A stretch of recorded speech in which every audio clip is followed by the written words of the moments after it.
We're excluded from the manifestation by the conceptual mind that wants to label everything. And one of the realizations that occurred that first morning when I saw things, and I've seen them before in this way, but this was as clear and stable and unmistakable as it could possibly seem to have gotten, although I'm sure it goes even deeper. It was a sense that it's when this mind stops labeling and the labels are just seen as label, and there's nothing happening but what is happening exactly as it is without any addition or subtraction from the conceptual mind, pure presence with what is, in a open, trusting, loving position, orientation, then what has always been here, the kingdom of heaven that is spread upon the earth, is seen. And it's just like, oh, and it's so simple, it's so clear, and it's so without mind that when mind returns to try to tell a story about it, it can't even remember what it is. It only tells a story of, I saw something crazy. But it can't say what this is. Even right now, you can't say what this is. Yeah, it's so wild, isn't it? Because if I was to talk, it's really interesting because at a certain point, you stop reifying any experience. In fact, any experience, because like if I was to talk about my meditative experiences as an example, experiences in meditation, like how do I describe this? It's about as wild as anything anybody could possibly imagine, like a lot. It has been that. But it's all just experience. It's all like it's exactly. Not, and it's not important. As in, like, it does have value because it's valuable, isn't it? What's happening. Yeah, it's what's happening. Yeah. But it's not. Yeah, you can't grab any of it. It just comes and goes. It's like every other conditional experience. It just comes and goes, and that's not where the peace lies. It's really beautiful. So, I mean, we've spoken a little bit about Dzogchen. I won't talk too much about Dzogchen because it can be a little bit, what's the word? Exotic, maybe, because it's quite odd. But you might have seen like a tanka, which is like an Indian picture of some Buddhist deities in, I say deities, they're not gods, by the way. They're just bodhisattva figures. So bodhisattva figures are like emanations of facets of awakening, really. It's like moving beyond the linguistic side of things. Well, how do we represent total compassion, for instance? So then you have a deity to kind of, represent that. It's like it's more esoteric.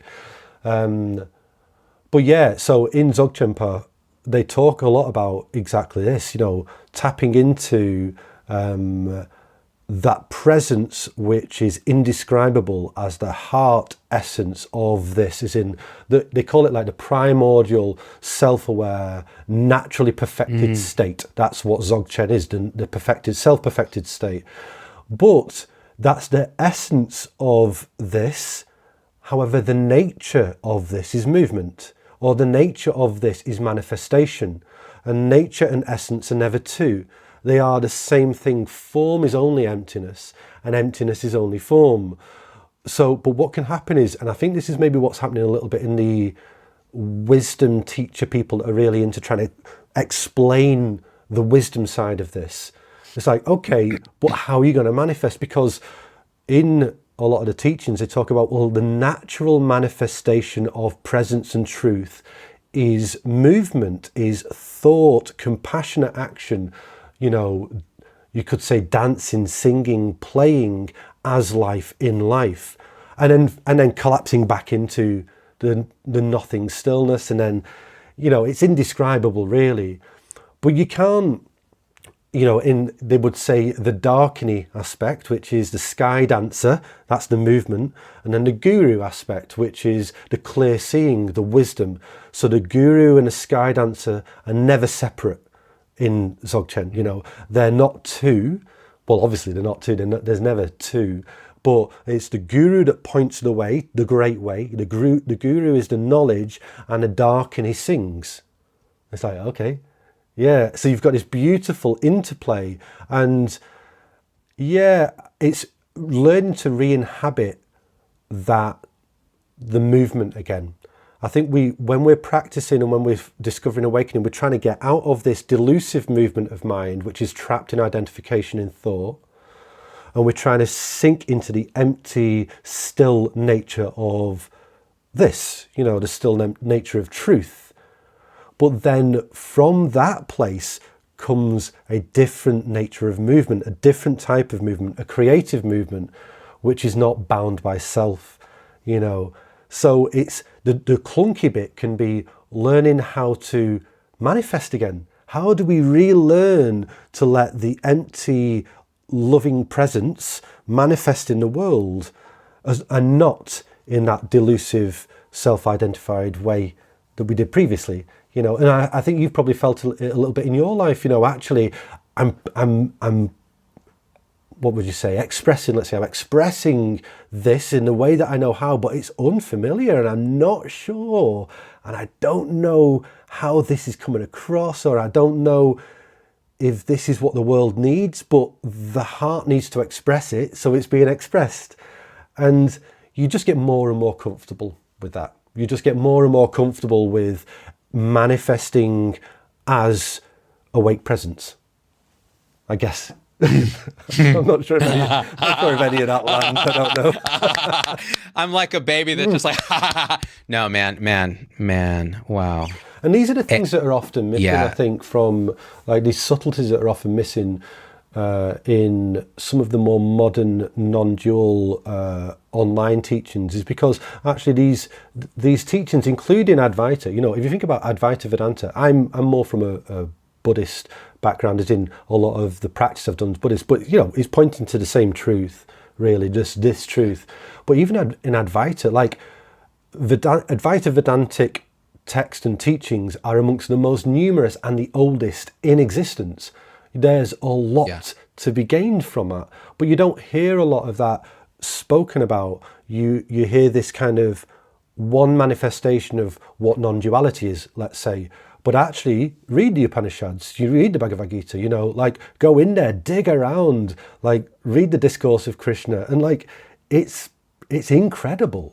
It's absolutely divine to read. It's so imminent. Yeah. It's so imminent. Yeah. It's not this detached non-duality that I think, again, it gets down to fixation. People fixate either, this is the whole middle way, Nagarjuna and all that. It's like, well, okay, there's all this empty primal nature, and then there's the manifestation. You know of Nagarjuna, do you? You know of Nagarjuna?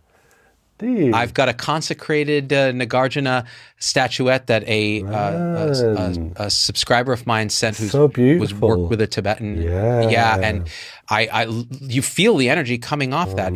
It is that integrate. It's like the form and emptiness and form. The same, that dance and the emptiness are, like you said, there's no two anywhere, and it's felt. And yet what we see and what the mind tends to create, because the mind is a fixation machine, is one or the other, or a little bit more in this flavor and a little, and these other traditions are, they're too this, so I like this. And that's all fine. At some point that happens always. Yeah, but of course. Man, when the middle way is really kind of felt, then what shows up is maybe another example from retreat. So then I'm having this complete self-emptiness, and it's everything in its right place. And wow, okay, couldn't have been otherwise. Walking around the grounds of this place, beautiful place, and seeing a sign and it says Infinity Way, and it feels like presence is speaking to itself and winking, like this hilarious cosmic joke, right? And so there's that. And then an hour later, feeling the worst, most direct manifestation of shame. And then the response to that is to suddenly grab these AirPods, put them in, and put the thing, hey Siri, play music, and off it, oh shoot, she's going to start doing that. And off it goes, playing random tracks. And intuitive dancing, like if anyone saw me, they would think this guy's having a seizure. And it was just pure movement that was saying, this is how you move to this music. And I think one of it was like Gangnam Style by Psy or something. It was just crazy music. And it felt so correct. And it was so clear. It was like, this is the universe dancing. This is that primordial thing showing up, Exactly. and there's no distinction at all. Yeah, the guru And the points in the trust dark and he was, dances. It's exactly it. Like that's exactly how it manifests. Is that That's it. once the clarity of wisdom is truly felt and truly embodied, then this life plays. This life knows how to live.